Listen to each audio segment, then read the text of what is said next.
नमस्कार, जनतंत्र टीवी देख रहे हैं आप। आपके साथ मैं हूं संतोष गंगवार। बुलेटिन की शुरुआत करेंगे इस वक्त की बड़ी खबर के साथ। दिल्ली दौरे पर सीएम पुष्कर सिंह धामी हैं और केंद्रीय नेतृत्व के साथ सीएम की आज पहली बैठक है। बैठक में विधानसभा चुनाव को लेकर मंथन होगा। इसके अलावा नेतृत्व परिवर्तन से बने हालात पर भी मंथन किया जाएगा। इस वक्त की बड़ी खबर आपको बता रहे हैं। उत्तराखंड की सियासत से जुड़ी यह बड़ी खबर। दिल्ली दौरे पर हैं पुष्कर सिंह धामी, नए सीएम, और केंद्रीय नेतृत्व के साथ आज उनकी बैठक है। नेतृत्व परिवर्तन पर बने हालातों पर मंथन किया जाएगा। दिल्ली दौरे पर सीएम पुष्कर सिंह धामी सीएम बनने के बाद पहली बार दिल्ली आए हैं। केंद्रीय नेतृत्व के साथ सीएम की आज पहली बैठक है, अहम बैठक है, महत्वपूर्ण बैठक है। बैठक में विधानसभा चुनाव को लेकर मंथन होगा। किस तरह से चुनाव लड़ना है, किन रणनीतियों के साथ चुनाव लड़ना है, इस पर मंथन होगा। नेतृत्व परिवर्तन से बने हालात पर भी मंथन किया जाएगा।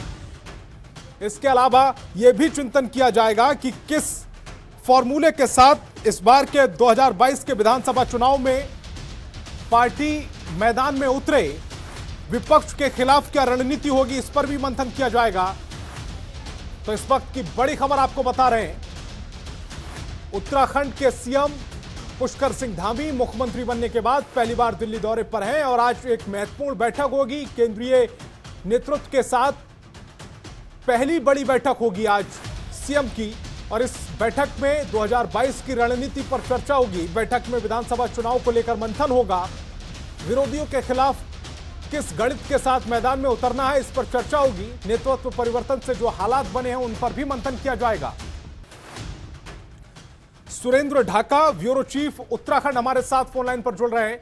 सुरेंद्र जी, एक बड़ी बैठक, महत्वपूर्ण बैठक, किन किन मुद्दों पर इस बैठक में चर्चा हो सकती है? उत्तराखंड की सियासत में 2022 में जो चुनाव होने हैं उसमें किस रणनीति के साथ मैदान में उतरा जाए, विपक्षियों को किस तरह से पस्त किया जाए, इस पर भी मंथन हो सकता है। जी बिल्कुल, देखिए आज जो ये बैठक हो रही है, दरअसल ये कल होनी थी शनिवार को, लेकिन किन्हीं कारणों के चलते बैठक आज कल स्थगित कर दी गई थी और आज ये बैठक हो रही है। इसमें प्रदेश अध्यक्ष भी हैं और तमाम बड़े नेता उत्तराखंड के और केंद्रीय नेतृत्व के मौजूद हैं और वो इस बात को लेकर मंथन कर रहे हैं कि उन्होंने तीसरा मुख्यमंत्री उत्तराखंड को दिया है। मुख्यमंत्री बदलने के बाद क्या हालात हैं, क्या इम्पैक्ट लोगों में मुख्यमंत्री का है, और जो लोगों से उम्मीदें थी मुख्यमंत्री, उन पर खरा उतरने की उम्मीद उन्हें लग रही है, नहीं लग रही है। और एक सबसे बड़ी बात यह है कि जिस तरह युवाओं को लेकर एक और कुमाऊं मंडल में जो किसानों की नाराजगी है, उसे पुष्कर सिंह धामी कितना साथ पाएंगे, तमाम तरह की ऐसी चीजें हैं जिनको लेकर ये मीटिंग रखी गई है। अब इस मीटिंग जैसे ही शुरू होगी तब प्रदेश के नेता भी उन्हें बताएंगे और केंद्रीय नेतृत्व का जो अपना सर्वे है उसमें सारा फीडबैक लेकर एक लब्बो-लुआब लिया जाएगा और उसके बाद ये तय किया जाएगा कि 2022 की जो चुनाव आने वाले हैं उसमें किस रणनीति के तहत उतरा जाएगा, क्या क्या योजनाएं और क्या क्या जो पिछले चुनाव में जो वादे किए थे कितने पूरे किए, सब तमाम बिंदुओं पर चर्चा होगी। और उसके बाद भारतीय जनता पार्टी के बड़े नेताओं का उत्तराखंड दौरा भी होना है और मुख्यमंत्री फिर आ जाएंगे उत्तराखंड, वो भी आकर कुछ ट्रांसफर और वो करने हैं उन्हें।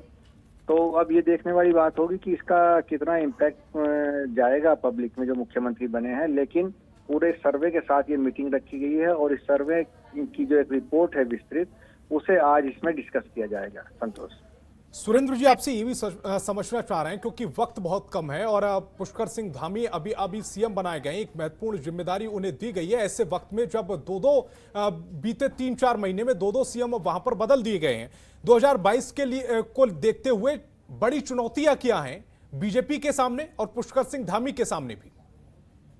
देखिए, पुष्कर सिंह युवा हैं, काम करने की उनके अंदर क्षमता है, दूसरी बार विधायक हैं और जिस तरह पहली बार अगर आप देखें तो कुमाऊं से एक युवा सीएम अब दिए गए हैं। पुष्कर सिंह धामी खटीमा से आते हैं, सीमांत क्षेत्र है, एकदम नेपाल बॉर्डर से लगता हुआ क्षेत्र है, तो वो तमाम तरह की समस्याएं जानते हैं। बैठते ही उन्होंने युवाओं को रोजगार की घोषणा की है। इस तरह कांग्रेस लगातार कह रही है रोजगार नहीं दिया गया है, महंगाई बढ़ गई है, उसको लेकर तमाम प्रदर्शन हो रहे हैं। तो ये साधना उनके लिए सबसे बड़ी चुनौती है कि युवाओं को रोजगार किस तरह जल्दी दिया जाए, क्योंकि चुनाव में बहुत कम समय बचा है और जो महंगाई बढ़ रही है उस पर किस तरह लगाम लगाई जाए, क्योंकि लगातार पेट्रोल डीजल के जो दाम बढ़ रहे हैं, क्या प्रदेश सरकार उसमें अपना टैक्स घटाएगी, क्या करेगी, इसको ये तमाम ऐसी चीजें हैं जिनको लेकर दिल्ली में आज मंथन होना है। बिल्कुल, चुनौतियां बहुत ज्यादा हैं और वक्त बहुत कम बचा हुआ है। ऐसे में एक महत्वपूर्ण बैठक आज होनी है और इस बैठक में क्या कुछ निकलकर सामने आता है वो जनतंत्र टीवी आपको बताता रहेगा। सुरेंद्र जी, आप हमारे साथ जुड़े, आपका बहुत बहुत शुक्रिया।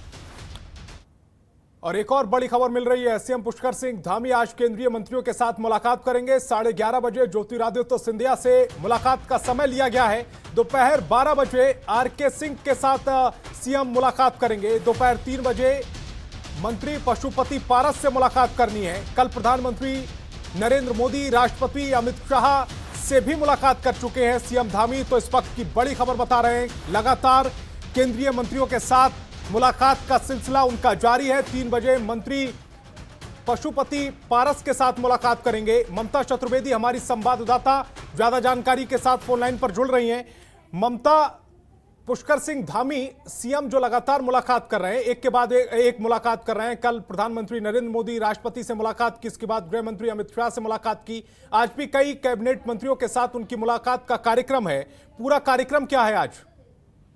जी बिल्कुल, देखिए उत्तराखंड के मुख्यमंत्री तकरीबन 11:30 बजे civil aviation minister Jyotiraditya Scindia से मुलाकात करेंगे। इसके अलावा कल उनको ऊर्जा मंत्री आरके सिंह से मुलाकात करनी थी, जो नहीं हो पाई थी। आज 12 बजे उनसे मिलेंगे और पशुपति पारस जो केंद्र सरकार में मंत्री हैं उनसे 3 बजे मुलाकात करेंगे। क्योंकि आज उत्तराखंड के मुख्यमंत्री का शेड्यूल है, यानी कि आज भी जिस तरीके से कल वो लगातार प्रधानमंत्री से मिले, गृह मंत्री से मुलाकात की और तमाम कैबिनेट मंत्रियों से उन्होंने मुलाकात की, और आज भी वो कुछ मंत्रियों से मिलेंगे। और अगर मुख्यमंत्री की बात करें तो ये तमाम जो मुलाकात है उनकी शिष्टाचारिक मुलाकात है, औपचारिक मुलाकात है। हालांकि देखा जाए तो जब महेंद्र नाथ पांडे से इनकी मुलाकात हुई थी तब भी इन्होंने उत्तराखंड के विकास को लेकर, हेलीपैड बनाने को लेकर, निःशुल्क जमीन को लेकर अनुरोध किया था। यानी कि तमाम जो केंद्रीय मंत्रियों से मुलाकात करेंगे, उत्तराखंड के विकास को लेकर भी चर्चा की जाएगी और